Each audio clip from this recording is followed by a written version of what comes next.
Thanks very much. So, anyone here thinks that AI is a little bit hyped up? Hands up. Good. If you had this much agreement in the world, we wouldn't have any wars. But anyway, so I also thought that GenAI is a little bit hyped up. I thought because there was a lot of stories about how AI could be used to write malware from scratch, from beginning to end, all those kind of stories. And I thought, well, I don't believe that part because we don't really see that much AI-generated malware in the wild. That's different from AI-assisted malware. I think that is there. But we don't really have too much of the... and you guys in CTA also wrote a paper about that there's actually not that much out there. So I thought, well, if I have a use case and I use MITRE, which is quite a common sort of, industry standard now for threat intelligence, I said, okay, fine. We can actually understand the scope of how GenAI can be used, and we'll see what actually happens after that. So these are the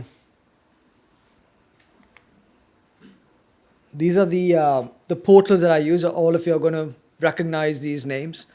They're quite familiar. A few things I want to say about that. First of all, there is no intention whatsoever to compete, to actually compare the output of each one of these with each other. So that's not the intention at all. Instead, each one of these is just seen as part of a GenAI ecosystem, just to see what the scope can be.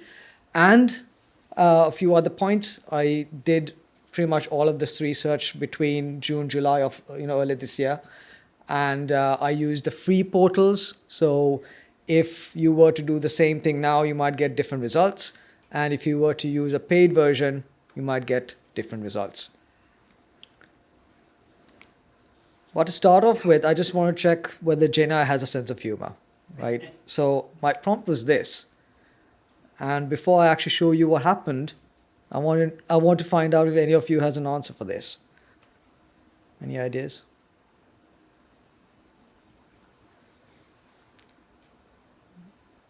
You might sigh because my kind of humor.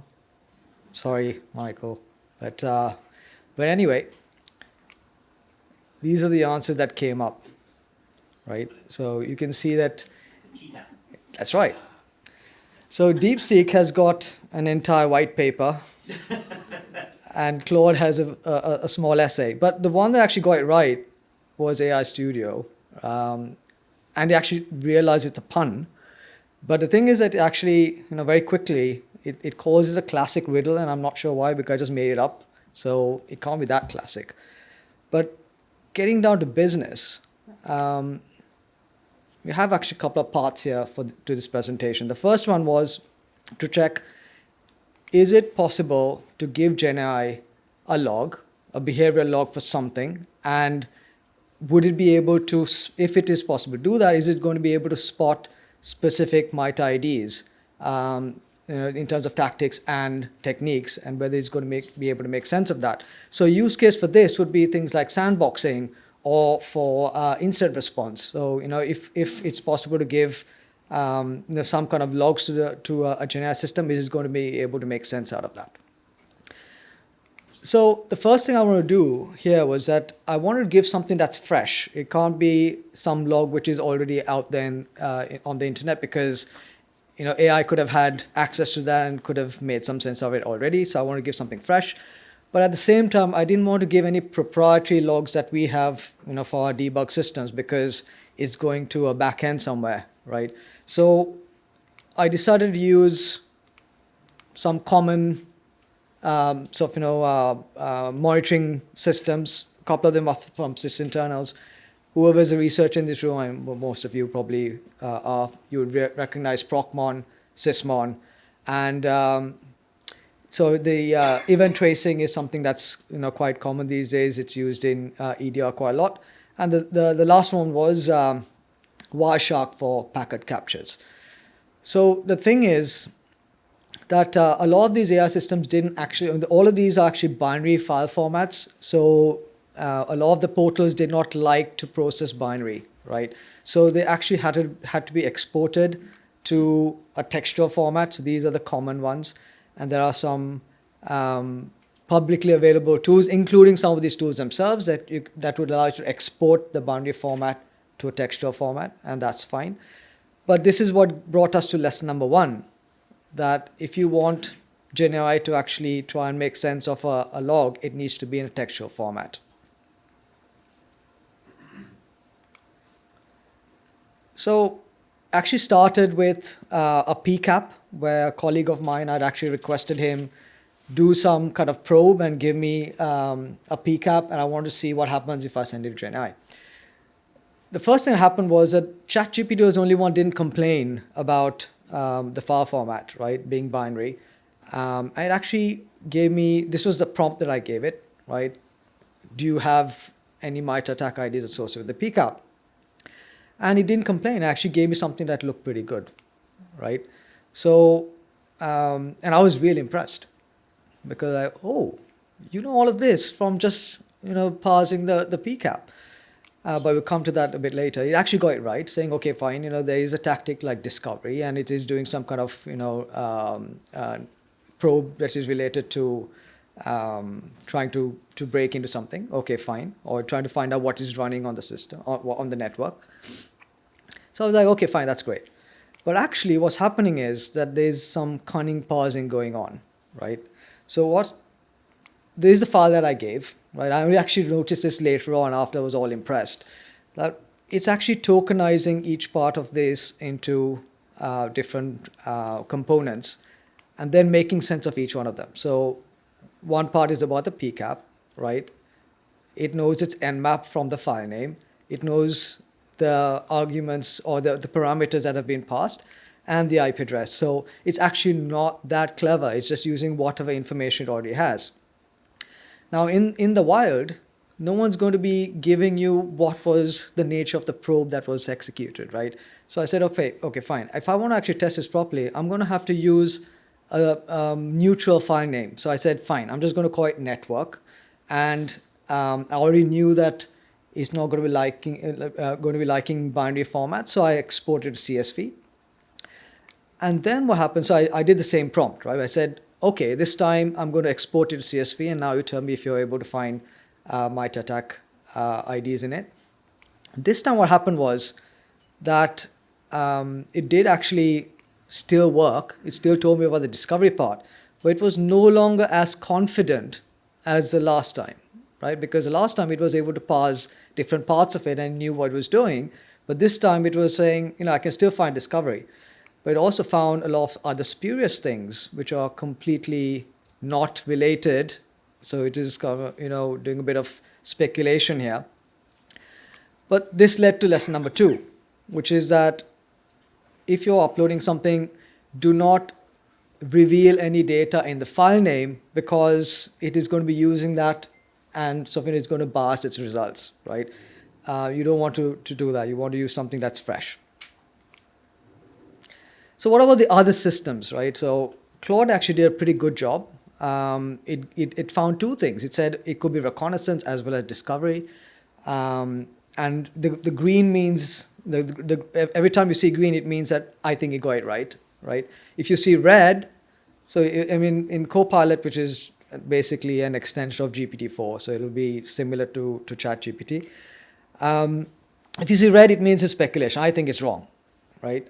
So DeepSeek also got bits of it right, talked about discovery and reconnaissance. But I think the funny part was what Gemini gave us. So pay attention to this, right? This is what Gemini gave us. It says, I'm sorry, I can only process CSV files, and you've given me a CSV file. So I was like, okay. But it also went further and said, I don't actually have the tools to actually parse PCAPs. So it was completely confused, right? But still, we're not comparing portals over here. So we'll move swiftly onwards. The next thing I want to do was to check what happens on the endpoint. So we talked about network, now about the endpoint. So this time I said, okay, fine, we'll have a sysmon log. And what we did here was that we used a file which was socially engineered to be called putty. And it has certain sort of common behavior associated with malware. So I said, fine, it's a good use case. So this was the prompt, right? And I did not say what type of log it was. I just said, there's a log file. Tell me whether you can find my attack IDs in it. So the first thing over here is that actually the logs can be quite large. So a lot of these portals have a size limit. Maybe that is because I use the free version. But portals like DeepSeek, for example, will stop processing after a certain percentage of the file has been parsed. So some others will, like for example, Claude just refused to do anything with it. It said you don't have enough tokens to do that. But some others did actually give us something useful. I thought that Copilot was perhaps one of the most useful of this. And again, green means it got it right. So there's the typical stuff about execution, defense evasion, using PowerShell. Again, there was some speculation. And the orange part over here is related to where I think it got it partially right? So there is something about persistence, but it is not necessarily related to this SVC host part, which we'll come to a bit later.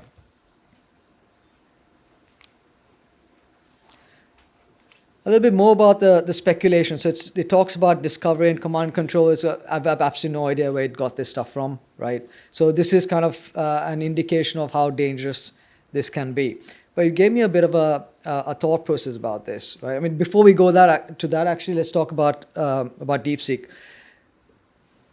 Again, it did actually sort of, get some parts right, which was quite impressive in a way. Because it recognized, even though I had given a neutral file name, that this was a sysmon log. That means it could understand the format of the file it was parsing to recognize what it was. And it went a little bit further. So it got the part right about initial access that is actually potentially malware that you're executing. But what was most interesting, because quite a lot of the portals got this second part right? This part here, about an untrusted file from the downloads directory, got that right. But was quite impressive was, and I didn't realize this until later, that sysmon actually has this functionality to parse the resources of a file, and these bits are empty. So it was able to put two and two together and say, well, I think it's malware because it's from downloads and it has got empty resources, so it's not actually putty, right? So I thought that was quite clever. But what about non-malicious behavior, right? So supposing you have a situation where you're executing something which is completely benign and it still has certain functionality. We don't want to have a situation where it's going to read too much into it, right? So I actually said, okay, fine, I want to change the prompt. I said, instead of saying, what are the MITRE attack IDs in there? I said, are there MITRE attack IDs in here? So the point there was that, once I actually changed the prompt, something like Gemini said, I need now additional context. There's not enough information to make a decision, or there might not be, and so on, which is quite important because you want to make sure that you engineer the prompt to not, to try and discourage it from being pretty aggressive with the speculation, because there is a lot of speculation. Instead of saying, what is in there, it should not hunt for something that doesn't exist. Instead of that, let it try and find out something that does exist, right? So you can make a more accurate decision. So here's some more examples of pure speculation. There is something about elevation privilege. I have no idea where it came from, but actually it's related to the reference to this consent.exe, where in the sysmon log, it has a reference to that, right? And they're linked. But the difference is that the parent for this is actually SVC host. So it's a lolbin. The file, this putty.exe I'm talking about, which we use for this testing, it already has a manifest file for prompting the user access control. So it's got nothing to do with elevation privileges. But because it launched this, GenAI thought, it's all related to putty.exe, and therefore there's an escalation of privilege, which is not the case.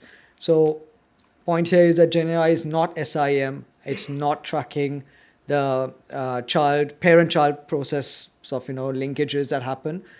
That itself is actually quite difficult when any process is going to be associated with a lolbin. So it is not easy for that context to actually propagate throughout right? So this is something which was a lesson as well. So then after that, I actually shifted to Procmon because I thought, okay, can I narrow down the context instead of focusing on sort of, system-wide behavior? Can I say, I want to just sort of concentrate on what party.exe does? And so I said, okay, fine. Now I changed to a different log file, but the prompt was the same. What happened, however, was that so ChatGPT was not complaining about the size of the file, but there was a big problem with the size of the file because Procmon now has a lot more granular detail about what happens, including registry entries and file creation and file access and so on. And so I just said, okay, fine. Now I will monitor any common lol bins as well as the actual party.exe, but it gave me a lot of stuff. It got some parts right, again, about the execution, but it got a lot of stuff which was completely off the wall, right? So this was something which was a bit of a surprise. There was actually, since we're in Germany, there was uber speculation as well from DeepSeek, right? So from Procmon, it just got all sorts of weird stuff, which was a hallucination. And so the lesson for me from this was that GenAI does not really understand Procmon, right? If I compare the same output that I got from Sysmon, it was able to say it's Sysmon and give me quite a lot of stable results, something that was actually quite accurate. But Procmon is something that is quite niche, right? It's used by researchers. It's not as familiarly used in EDR and so on. And maybe it's just that GenAI does not, it's not trained yet on being able to parse Procmon. It's just taking the log as a raw text and trying to make sense of it. And therefore, it's getting it pretty wrong. So overall, these are results I got from part 1, which is just about sort of making sense of logs. You can see it's kind of mixed results, right? It got quite a lot of it right, everything in green, but it also got a lot of speculation, the stuff in red. So to part 2 now, what I want to do was to check, is there a possibility that GenAI would be able to generate code? And James already spoke about this. There was somebody else earlier, the two guys who wrote an entire, or got GenAI to write an entire DNS server, right?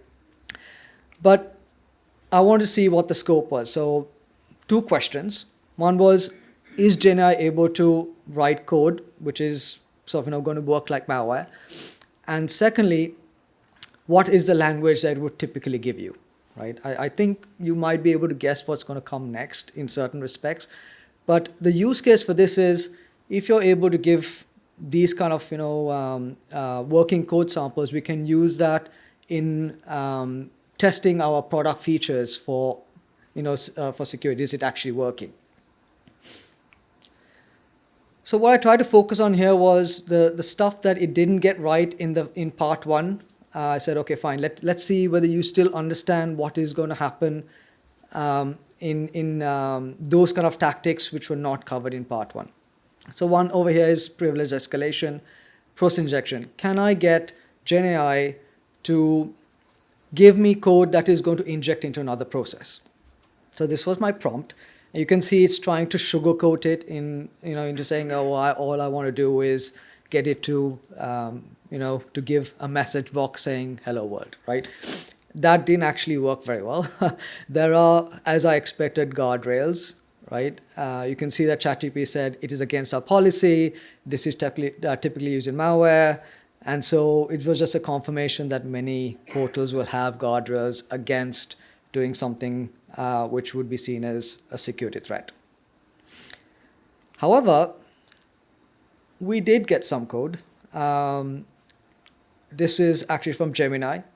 I would actually go so far as to say that not only did it work, but it actually gave the hello world part in terms of shellcode. So it is x64 shellcode which is embedded into this, and it does work because that's my code that's detecting it, so I know it is working fine. So that part worked well. The next thing I want to do was try the drive-by compromise, right? So I said, okay, fine. am I able to get GenAI to give me sort of, the mechanism to actually download something automatically and open it as well? So this was not actually as successful. I did get something from ChatGPT. I got something from AI Studio, but they only gave me these bits about these two sort of, the download attribute within an A tag. So that was not as interesting, to be honest. And Gemini was actually, going so far as to say that, what you're doing is for malicious purposes, and a browser would never, or the sandboxing inside a browser never allow something that's been downloaded to be rendered automatically, which was quite funny because it just gave me process injection code with some shell code as well. So anyway, the next thing I want to do was, okay, fine, collection. That's another MITRE tactic. And I thought, okay, fine, let's try key logging this time. So what happens is, I said, fine, again, try to sugarcoat it. Give me key presses. I didn't want to use the term keylogger just in case it says, oh, you're trying to do key logging. I'm not going to give you stuff. So I said, fine, I'm going to call it key presses. And for educational purposes, Claude did give me some code, right? And it uses a library called pinput. So it's in Python. And what the issue here was that it was kind of restricted to the specific process where you're going to execute this. So I said, fine, I want to go a bit further than that. Are you going to be able to give it to me in C++, right? So it did give it to me in C++, and this was the code. But quite importantly, two things. First of all, it did not compile in Visual Studio without using this macro, right? That means they actually used unsafe calls to APIs, and I had to use this to actually suppress that warning to get it compiled. The second thing is, so first of all, it's not guaranteed to compile. Second thing is, when I executed it, it did run for a while before it crashed. So GenAI is not likely to, it's not necessarily going to compile. It's not necessarily going to give you something that's going to be stable. So I think, James, you talked about it not taking over people's jobs. I think I'll vouch for that as well, right? But before it crashed, it did give me some stuff. So you can see here about what I'm trying to indicate here is I'm typing something within Notepad. So it is actually now across the system and it's actually working. And I also tried to do it in AI Studio. This time I said, can you give it in pure C, not rather than C++? That also required the macro, which I had mentioned in the previous slide, but it did compile and it didn't crash. And yes, it did actually log stuff. Okay, so that worked fine. Now, what I actually asked DeepSeek was the same thing, but I actually said, okay, fine, it was going to give it me in Python, but I wanted to ask whether it could give me something in Python which was global, right? Instead of running in the specific process where you're running Python, are you going to be able to do it across the board? And I got some interesting results because it automatically thought, oh, you want something stealthy, let me give that to you, right? So some interesting points here. First of all, it gave me ways to be persistent without me asking for it, which is quite interesting. And it said I should use the word system monitor in the value name for the registry key, right? Okay. It also said that the process can be called STC host. Interesting. It suggested I use PyInstaller with no console, which means that it is going to execute without a console quite stealthily. And I could also encrypt the data so that it would bypass DLP. So the lesson for me here is that DeepSeek does not have as many guardrails if it has any. So if you're a malware author, try DeepSeek. It'll be pretty handy. So that was quite interesting. And the final thing I tried was the exfiltration part. So I said, fine, is it possible that, okay, I've done key login, I've done X, Y, Z. I want to get the data out. Can you give me the code to do that? So this was my prompt, right? I said, okay, it's a zip file. Give it to me in such a way I can put it on Google Drive with embedded credentials. So the problem was a lot of them said, you can't put embedded credentials. That is not good for security. And so ChatGPT and Copilot didn't give me anything. But AI Studio did. And you can see it is obviously in Python. but it still didn't like the embedded credentials part. So I said, fine, let me go a little bit further and say, is it possible if I encrypt the credentials, can I embed that? And you can. What you do is you basically, with this tool called PyInstaller, right, which allows you to execute Python without having the Python framework installed, right? So you can do it natively without that.